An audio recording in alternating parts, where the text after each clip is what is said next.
Hello నమస్తే, welcome to సీతాస్ fusion. ఈరోజు అయితే మన ఛానల్లో తోటకూర ఉల్లికారం రెసిపీ అయితే చూపిస్తున్నాను, చూసేయండి. అండ్ మీకైతే మీ అందరి కోసం కొన్ని తోటకూర గురించి ఇంట్రెస్టింగ్ విషయాలు అయితే చెప్తాను, అవి కూడా వినండి, ఓకేనా. తోటకూరలో పుష్కలంగా విటమిన్స్, పొటాషియం, ఫైబర్ ఇవన్నీ ఉండడం వల్ల మనకి హార్ట్ డిసీజెస్ అవి రాకుండా ఉంటాయన్నమాట.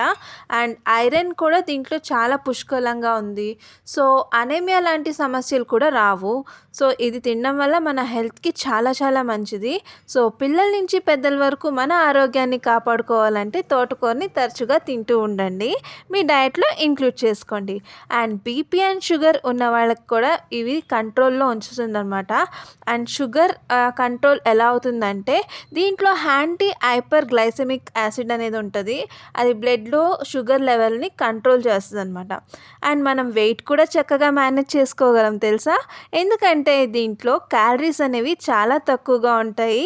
సో మనం దీన్ని తరచుగా తిన్నా ప్రాబ్లం ఉండదన్నమాట, మన వెయిట్ కూడా చక్కగా మేనేజ్ చేసుకోగలం. అండ్ దీంట్లో విటమిన్ ఏ ఉండడం వల్ల మన స్కిన్ అండ్ హై హెల్త్కి చాలా చాలా మంచిది. అండ్ ఈ తోటకూరలో vitamin E, iron, magnesium, phosphorus, potassium, vitamin C ఉన్నాయి.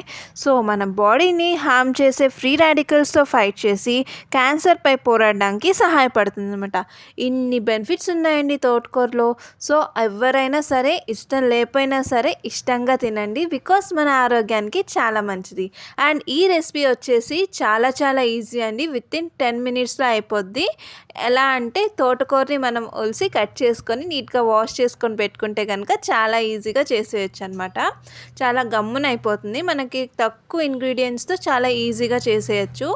జస్ట్ ఆనియన్స్, వెల్లుల్లిపాయ, తాలింపు దినుసులు, కారం ఇలాంటివి కావాలన్నమాట. అండ్ ఒక చిన్న సైజు టొమాటో వేయడం వల్ల టేస్ట్ కూడా చాలా బాగుంటుంది. అండ్ అవుట్పుట్ కూడా చాలా బాగా వచ్చింది. సో ఒకసారి ట్రై చేయండి, ఎలా ఉందో చెప్పండి, ఓకేనా. ఈ కర్రీని మనం వేడివేడి రైస్లో, చపాతీస్లో, రోటీస్లో ట్రై చేస్తే చాలా చాలా బాగుంటుంది. Please give it A try and give me the feedback. Thank you. Please share and subscribe.